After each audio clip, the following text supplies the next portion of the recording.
ಒಂದು ಹೊತ್ತಿನ ಅನ್ನಕ್ಕೆ 3 ದಿನ ತನಕ ಕಾದಿರ್ತೀನಿ ನಾನು. ಉರ್ದು ನನಗೊಂಚೂರು ನಮ್ಮೂರಲ್ಲಿ ಲೋಕಲ್ ಉರ್ದು ಮಾತಾಡಿ ಒಂಚೂರು ಅರ್ಥ ಆಗ್ತಾ ಇರುತ್ತೆ, ವಾಪಸ್ ಮಾತಾಡೋಕ್ಕೆ ಗೊತ್ತಿರಲ್ಲ. ಅಲ್ಲಿ ಆ ಹೆಂಗಸು 10,000ಕ್ಕೆ ನನ್ನನ್ನು ಮಾರಾಟನೇ ಮಾಡಿಬಿಟ್ಟಿರ್ತಾಳೆ. ಅವರು ಮುಸ್ಲಿಮ್ನವ್ರು ಹೇಳ್ತಾರೆ, ನೀನು ಸ್ವಲ್ಪ ಆಗಲಿ ದುಡ್ದು ನಮಗೆ ದುಡ್ಡು ಕೊಡಬೇಕು, ನಿನ್ನೊಂದು ಮಾರಾಟ ಮಾಡಿ ಹೋಗಿದ್ದಾರೆ ಆಯಮ್ಮ, ಆ 10,000 ನೀನು ನನಗೆ ವಾಪಸ್ ಕೊಡಬೇಕಂತ ಕೇಳ್ತಾರೆ. ನಮಸ್ತೆ, ನನ್ನ ಹೆಸರು ಇಂದ್ರಸುಧಾ ಅಂತ. ಇಂಡಸ್ಟ್ರಿನಲ್ಲಿ ಗುರುತಿಸ್ಕೊಂಡಿರೋದೇ ಇಂದ್ರಸುಧಾ ಅಂತಲೇ ಎಲ್ಲರೂ ಕರೆಯೋದು. ಈಗ ಸುಧಾ ಮಂಗಳೂರು ಅಂತ ಹೆಸರಿತ್ತು, ಸುಧಾ ಮಂಗಳೂರಿಂದ ಇಂದ್ರಸುಧಾ ಬಂದಿದೆ. ನಾನು ಪೋಷಕ ಕಲಾವಿದರ ಸಂಘದಲ್ಲೂ ಮೆಂಬರ್ ಆಗಿದ್ದೀನಿ. ಸಿನಿಮಾ, ಸೀರಿಯಲ್, ನಾಟಕ, ಆ್ಯಕ್ಟಿಂಗ್ ಮಾಡ್ತೀನಿ. ಸಣ್ಣ ಪುಟ್ಟ ಮಕ್ಕಳುಗಳಿಗೆ ನಾಟಕನ ಹೇಳ್ಕೊಡ್ತೀನಿ.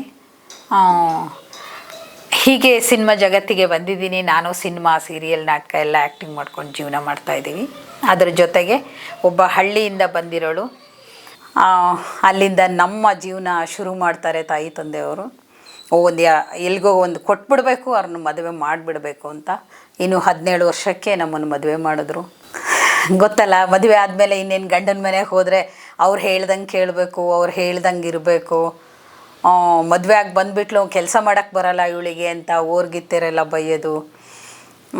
ಈ ಥರ ಎಲ್ಲ ಜೀವನ ನಡೀತಾ ಇರುತ್ತೆ. ಅಲ್ಲಿಂದ ನನಗೆ ಗೊತ್ತಿರಲ್ಲ ಜೀವನ ಏನಂತ. ಅಲ್ಲಿಂದ ತಂದೆಯ ಮನೆಗೆ ವಾಪಸ್ ಹೋಗ್ತೀನಿ.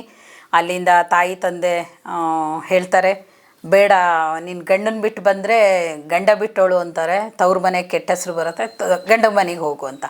ಗಂಡು ಮನೆಗೆ ಹೋದರೆ ಗಂಡು ಮನೆಯವ್ರಿಗೆ ಕೆಲಸ ಮಾಡೋಕ್ಕೆ ಬರೋಲ್ಲ, ಮದುವೆಗೆ ದೊಡ್ಡದಾಗಿ ಬಂದುಬಿಟ್ಲು ಅಂತ ಗಂಡು ಮನೆಯವ್ರು ಬೈತಿರ್ತಾರೆ. ಅದ್ರ ಮಧ್ಯದಲ್ಲಿ ತುಂಬ ಕಷ್ಟಪಡ್ತೀನಿ. ವಿವೇಚನೆ ಇಲ್ಲ. ಹಳ್ಳಿನಲ್ಲಿದ್ದಾಗ ತಾಯಿ ಮನೆಗೆ ತಂದೆ ತಾಯಿ ಪ್ರೀತಿನಲ್ಲಿ ಬೆಳೆದಿರ್ತೀವಿ. ಆವಾಗ ಎಲ್ಲೋ ಒಂದು ಟಿ ವಿ ನೋಡುವಾಗ ನನಗೆ ಆಸೆ ಹುಟ್ಟುತ್ತೆ. ಟಿ ವಿ ಒಂದು DD1 ಅಂತ ಚಂದನ ಟಿ ವಿ ಬರೋದು. ಆ ಟಿ ವಿನಲ್ಲಿ ಲೈನ್ಸ್ ಬರೋದು. ಆವಾಗ ಲೈನ್ಸ್ ಏನು ಬರೋದು ಅಂದರೆ, ಕಲಾವಿದರು ಬೇಕಾಗಿದ್ದಾರೆ ಆ್ಯಕ್ಟಿಂಗ್ ಮಾಡೋದಾದರೆ ಅಂತ ಎಲ್ಲ ಕನ್ನಡದಲ್ಲಿ ಬರ್ತಾ ಇರೋದು. ನಾನು ಓದಿರೋದೇ ಕನ್ನಡ. ಅದು ಓದಿ ಒಂದು ನಂಬರ್ ಬರೆದು ಇಟ್ಕೋತಾ ಇದ್ದೆ ನಾನು. ಅವಾಗ ನೋಡ್ಬೋದೇನೋ ಇದು ಅಂತ. ಕೆಳಗಡೆ ನಂಬರ್ ₹1 ಕಾಯಿನ್ ಹಾಕೋದು, ಫೋನ್ ಮಾಡಿ, ಸರ್ ನನ್ನ ಏಜ್ ಹಿಂಗಿದೆ, ನಾವು ಬರ್ಬೋದಾ, ನಾವು ಮಾತಾಡ್ಬೋದಾ ಅಂತ ಕೆಲವ್ರನ್ನ ಕೇಳುವಾಗ ಹಾಂ ಬಾರಮ್ಮ ಅಂದ್ಬಿಡೋರು. ಅದರ ಹಿನ್ನೆಲೆಗಳು ನಮಗೇನು ಗೊತ್ತಿರ್ತಿರ್ಲಿಲ್ಲ. ಹೌದಾ, ಇವತ್ತು ಹೋಗ್ಬೇಕು, ನಾಳೆ ಹೋಗಬೇಕು ಅನ್ನೋತ್ತಿಗೆ ಅದೇ ಮದುವೆ ಆಯಿತು, ಸಂಸಾರ ಶುರುವಾಯಿತು. ನನಗೆ 2 ಮಕ್ಕಳು, ಒಂದು ಗಂಡು ಒಂದು ಹೆಣ್ಣು, 2 ಜನ ಮಕ್ಕಳಿದ್ದಾರೆ. ಗಂಡನ ಮನೇಲಿ ಬದುಕೋಕ್ಕಾಗಲ್ಲ ನನಗೆ. ಅಲ್ಲಿರೋರ ಕಡೆಯಿಂದ ನನಗೆ ಹಿಂಸೆ ಆಗುತ್ತೆ. ಅವರೇ ಸಪೋರ್ಟ್ ಮಾಡ್ತಾರೆ, ನೀನು ಮನೆ ಬಿಟ್ಟು ಹೋಗು, ಇಲ್ಲಿ ಸರಿ ಇಲ್ಲ ನಮ್ಮ ಮನೇಲಿ, ನೀನು ಮನೆ ಬಿಟ್ಟು ಹೋಗು ಅಂತ. ಅಲ್ಲಿರೋರೇ ಕೆಲವ್ರು ಸಪೋರ್ಟ್ ಮಾಡ್ತಾರೆ, ಕೆಲವ್ರು ಮನೆ ಬಿಟ್ಟು ಹೋಗಬೇಡ, ಇಲ್ಲಿ ಗಂಡನ ಜೊತೆ ಇರು ಅಂತಾರೆ. ಹಾಗೆಲ್ಲ ಜೀವನ ಮಾಡ್ತಾ ಮಾಡ್ತಾ ಒಂದು ಸಿನಿಮಾ ಫೀಲ್ಡಿದೊಂದು ಆಸೆ ಹುಚ್ಚತ್ತು ಬಿಡುತ್ತೆ. ಆಗ ಕೈಯಲ್ಲಿ ಸಣ್ಣದು 2 ಮಕ್ಕಳು. ಕೆಟ್ಟ ಭಾವನೆಯಲ್ಲಿ ಹೇಳ್ತಾರೆ, ಅವಳು ಓಡ್ ಹೋದ್ಲು ಯಾವನ ಜೊತೆಗೋ ಅಂತ. ಗೊತ್ತಿಲ್ಲ, ಅಲ್ಲಿ ಹೇಳ್ತಾರೆ ಅವರು. ಆಮೇಲೆ ನನ್ನ ಮನೇಲಿರೋರೇ ಹೇಳ್ಕೊಡ್ತಾರೆ ನನಗೆ, ನೀನು ಸುಮ್ಮನೆ ಅವ್ರು ಸಪೋರ್ಟ್ ಮಾಡ್ತಾರೆ, ಅವ್ರ ಜೊತೆ ಹೋಗ್ಬಿಡು ಅಂತ ಹೇಳ್ತಾರೆ.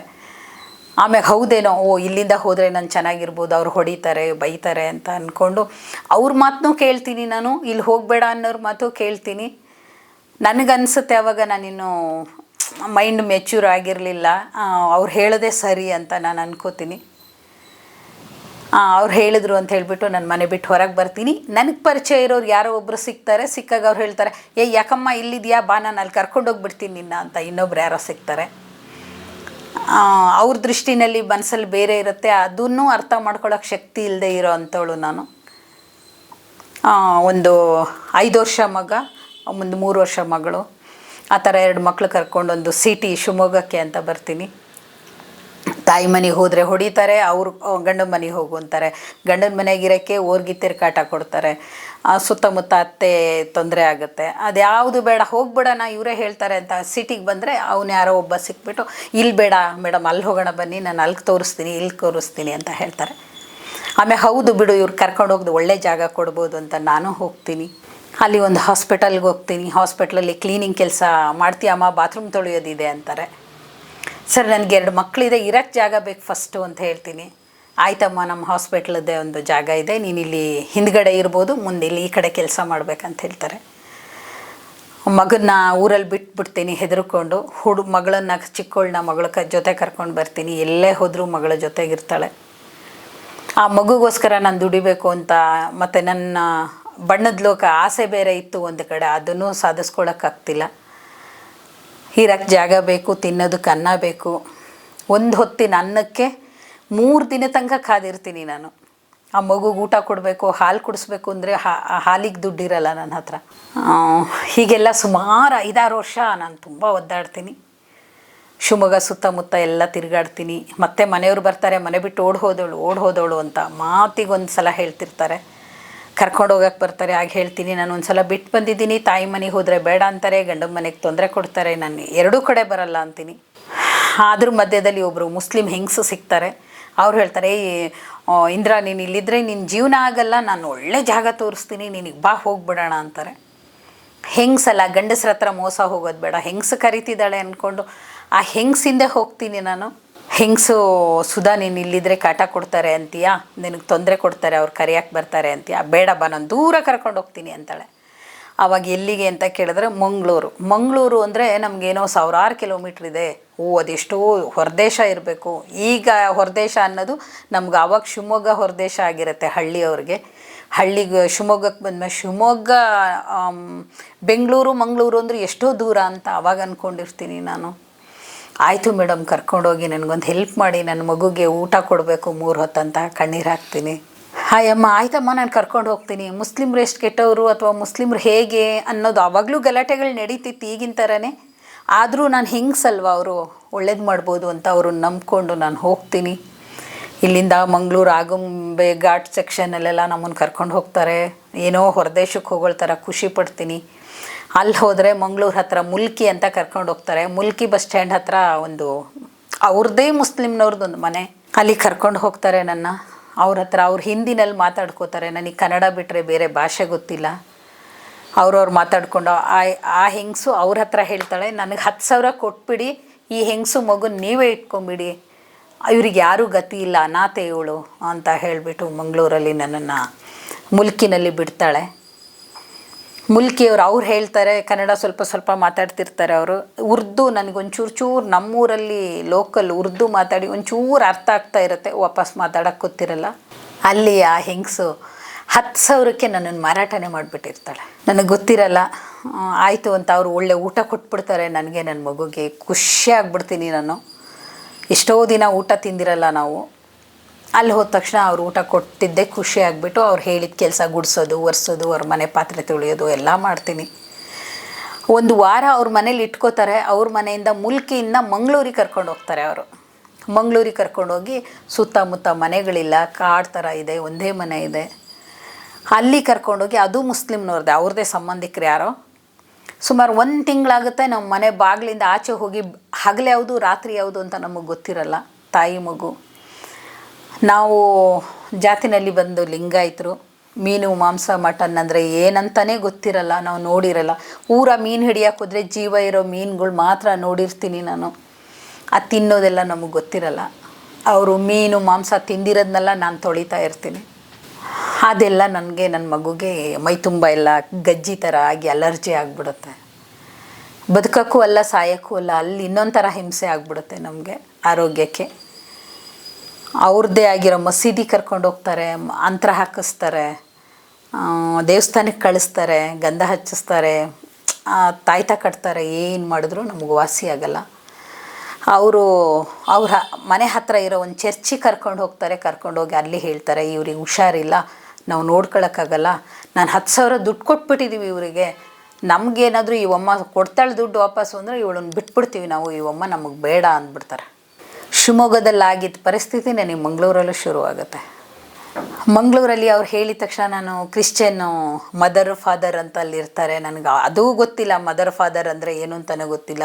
ಅವ್ರನ್ನ ಹೋಗಿ ಕೈಕಾಲು ಹಿಡ್ಕೋತೀನಿ, ಅವ್ರ ಹತ್ರ ಬೇಡ್ಕೋತೀನಿ, ನನ್ನನ್ನು ಬೇಡ, ನನ್ನ ಮಗನ ಮಾತ್ರ ನೀವು ನೋಡ್ಕೊಳ್ಳಿ, ನಾನು ಎಲ್ಲಾದರೂ ಭಿಕ್ಷೆ ಬೇಡ್ಕೊಂಡು ತಿಂತೀನಿ ಪರವಾಗಿಲ್ಲ, ನನ್ನ ಮಗುಗೊಂಚೂರು ಅನ್ನ ಕೊಡಿ, ನಿಮ್ಮ ಆಶ್ರಮದಲ್ಲಿ ನನ್ನ ಮಗು ಇಟ್ಕೊಳ್ಳಿ ಅಂತ. ಅದು 4.5 ವರ್ಷ ಇರುತ್ತೆ ಆ ಮಗುಗೆ. ಆಗ ಅವ್ರು ಹೇಳ್ತಾರೆ, ಆಯ್ತಮ್ಮ ನಿನ್ನ ಮಗುನ ಬಿಟ್ಬಿಡು, ಇಲ್ಲೇ ನಮ್ಮ ಸ್ಕೂಲ್ ಹತ್ರ ಎಲ್ಲ ಕಸ ಗುಡಿಸ್ಕೊಂಡು ನೀನು ಇರು ಅಂತ ಹೇಳ್ತಾರೆ. ಎಷ್ಟೋ ಕೋಟಿ ಪುಣ್ಯ ಮಾಡಿದಷ್ಟು ಖುಷಿಯಾಗುತ್ತೆ. ಅವರು ಮುಸ್ಲಿಮ್ನವ್ರು ಹೇಳ್ತಾರೆ, ನೀನು ಸ್ವಲ್ಪ ಸ್ವಲ್ಪ ಆಗಲಿ ದುಡ್ದು ನಮಗೆ ದುಡ್ಡು ಕೊಡಬೇಕು, ನಿನ್ನೊಂದು ಮಾರಾಟ ಮಾಡಿ ಹೋಗಿದ್ದಾರೆ ಆಯಮ್ಮ, ಆ 10,000 ನೀನು ನನಗೆ ವಾಪಸ್ ಕೊಡಬೇಕಂತ ಕೇಳ್ತಾರೆ. ಅವ್ರಿಗೆ ಒಪ್ಕೋತೀನಿ ನಾನು, ಆಯಿತು ನಿಮ್ಮ ಹಣ ನಾನು ವಾಪಸ್ ಕೊಡ್ತೀನಿ, ನೀವು ಇಷ್ಟು ಹೆಲ್ಪ್ ಮಾಡಿರೋದು ನನಗೆ ಹೆಲ್ಪ್ ಇಂಗ್ಲೀಷು ಬರಲ್ಲ ನನಗೆ, ಆವಾಗ ನಾನು ಅವ್ರ ಹತ್ರ ಬೇಡ್ಕೋತೀನಿ, ಆಯಿತು ನಿಮಗೆ ನಾನು ಹಣ ವಾಪಸ್ ಕೊಡ್ತೀನಿ, ನನ್ನನ್ನು ಬಿಟ್ಬಿಡಿ ಅಂತ ಹೇಳ್ತೀನಿ. ಅವ್ರು ಬಿಟ್ಟು ಆ ಕ್ರಿಶ್ಚಿಯನ್ ಆ ಹಾಸ್ಟೆಲಲ್ಲಿ ಬಿಟ್ಟು ನಮ್ಮನ್ನು ಹೋಗಿಬಿಡ್ತಾರೆ. ಅಲ್ಲಿಗೂ ಹತ್ತಿರ ಇರುತ್ತೆ. ನಾನು ಅವಾಗವಾಗ ಅವ್ರ ಮನೆಗೆ ಹೋಗಿ ಏನಾದರೂ ಸ್ವಲ್ಪ ಕೆಲಸ ಮಾಡ್ತೀನಿ, ನಿಮ್ಮ ದುಡ್ಡು ತೀರುತ್ತೆ ಅಂತ ಅವ್ರಿಗೆ ಹೇಳ್ತೀನಿ. ಅವರು ಒಳ್ಳೆಯವರಾಗಿರ್ತಾರೆ ಪಾಪ. ನಂದಿಗುಡ್ಡೆ ಅಂತ ಮಂಗಳೂರಲ್ಲಿ, ಅವರು ಒಳ್ಳೆಯವರು. ಚರ್ಚಲ್ಲಿ ಕೆಲಸ ಮಾಡ್ಕೊಂಡು ಹೀಗೆ ಜೀವನ ಮಾಡ್ತಾ ಇರ್ತೀನಿ. ಈ ಮನಸ್ಸು ಅನ್ನೋದು ಹುಚ್ಚು ಕುದುರೆ ಅಂತ ಹೇಳ್ತಾರೆ, ಕುದುರೆ ಥರ ಓಡ್ತಾ ಇರುತ್ತೆ. ಒಂಚೂರು ಅನ್ನ ಸಿಕ್ತು ಅಂದರೆ ಖುಷಿಯಾಗ್ಬಿಡ್ತೀವಿ, ಉಪವಾಸ ಇದ್ದರೆ ಕಣ್ಣೀರು ಹಾಕ್ತೀವಿ. ಆ ಥರ ಒಂದು ಕೆಟ್ಟ ಮನಸ್ಸು ಹೆಣ್ಮಕ್ಳಿಗೆ ಸ್ಥಿರವಾಗಿ ಬುದ್ಧಿ ಇರಲ್ಲ ಅಂತ ಹೇಳ್ತಾರೆ. ಹಾಗೆ ಅಲ್ಲಿ ಇನ್ನೊಬ್ರು ಯಾರೋ ಏನೋ ಹೇಳಿಬಿಡ್ತಾರೆ, ಅದನ್ನು ನಾನು ಕೇಳ್ತೀನಿ, ಕ್ರಿಶ್ಚಿಯನ್ ಚರ್ಚಲ್ಲಿ ನೀನು ಹಿಂದೂ ಹುಡುಗಿ ಆಗಿಬಿಟ್ಟು ಇಲ್ಯಾಕಮ್ಮ ಇದೆಯಾ, ನೀನು ಹೊರಗಡೆ ಬಂದುಬಿಡು, ನಿನಗಿರೋಕ್ಕೆ ರೂಮ್ ಕೊಡಿಸ್ತೀನಿ ಅಂತಾರೆ. ನಿನಗೆ 5,500 ರೂಪಾಯಿ ದುಡ್ಡು ಕೊಡ್ತೀನಿ, ನಮ್ಮ STD ಬೂತಲ್ಲಿ ಕೆಲಸ ಮಾಡು ಅಂತಾರೆ. ಆವಾಗ ಅದಕ್ಕೂ ನಾನು ಒಪ್ಕೋತೀನಿ. ಅಂದರೆ ನನ್ನ ಮೈಂಡ್ ಅಷ್ಟು ಇನ್ನೂ ನಾನು ಮೆಚೂರ್ ಆಗಿಲ್ಲ ಅಂತ. ಯಾರೇನು ಹೇಳ್ತಾರೆ ಅದಕ್ಕೆ, ಒಟ್ಟು ಮನೆ ಬಿಟ್ಟು ಹೋಗಿದ್ದೀನಿ, ನಾನು ವಾಪಸ್ ಹೋಗಬಾರ್ದು ಮನೆಗೆ ಅನ್ನೋದು ಬಿಟ್ಟರೆ, ಅಲ್ಲಿಂದ ಇಲ್ಲಿವರೆಗೂ ನಾನು ಗಂಡನ ಮನೆಗಾಗಲಿ ಅಥವಾ ನಮ್ಮ ನೆಂಟರ ಮನೆಗಾಗಲಿ ಹೋಗಬೇಕು ಅಂತ ಅನಿಸೋದೇ ಇಲ್ಲ ನನಗೆ. ಮಂಗಳೂರಿಗೆ ಹೋಗಿ 10 ವರ್ಷ ಜರ್ನಿ. ನಾನು ಭಿಕ್ಷೆನೂ ಬೇಡಿದ್ದೀನಿ, ಮನೆ ಕೆಲಸನೂ ಮಾಡಿದ್ದೀನಿ, ಬಾತ್ರೂಮ್ ತೊಳೆದಿದ್ದೀನಿ, A to Z ನನ್ನ ಮಗಳನ್ನು ಓದಿಸ್ಬೇಕು ಅಂತೀನಿ. ಒಂದು 5-6 ವರ್ಷ ಮಗಳಿಗಾಗುತ್ತೆ. ಮಗಳನ್ನ ಅದೇ ಕ್ರಿಶ್ಚಿಯನ್ ಶಾಲೆಯಲ್ಲಿ ನಾನು ಕಂಟಿನ್ಯೂ ಹಾಸ್ಟೆಲು ಮಾಡಿ ಅಲ್ಲೇ ಬಿಟ್ಬಿಡ್ತೀನಿ. ಏರಿಳಿತ ಅನ್ನೋದು ಹೇಳ್ಕೊಳಕ್ಕೆ ಆಗಲ್ಲ, ಅಷ್ಟು ಆಗ್ಬಿಟ್ಟಿದೆ. ಯಾರೋ ಗಂಡ್ಸು ಬಂದು ಏನೋ ಹೇಳ್ತಾನೆ, ಇನ್ಯಾರೋ ಹೆಂಗಸು ಬಂದು ಇನ್ಯಾರಿಗೋ ತಲೆ ಹಿಡಿಯೋಕ್ಕೆ ಕೇಳ್ತಾಳೆ, ಮತ್ತೆ ಯಾರೋ ಏನೋ ಮಾತಾಡ್ತಾರೆ. ಅದು ಏನು ಮಾಡ್ತಿದ್ದಾರೆ ಅವ್ರಿಗೇನು, ನಾನೇನು ಮಾಡ್ತಿದ್ದೀನಿ ಅಂತ ನನಗೆ ಗೊತ್ತಿರಲ್ಲ.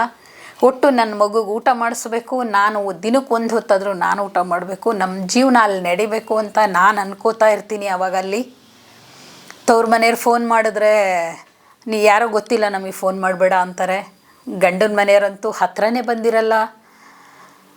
ಹೀಗೆ ಜೀವನ ನಡೀತಾ ನನ್ನ ಮಗುನ ಬಿಟ್ಬಿಟ್ಟಿರ್ತೀನಿ. ಮಗುನ ವರ್ಷಕ್ಕೊಂದು ಸಲ ನೋಡೋಕೆ ಹೋಗ್ತೀನಿ.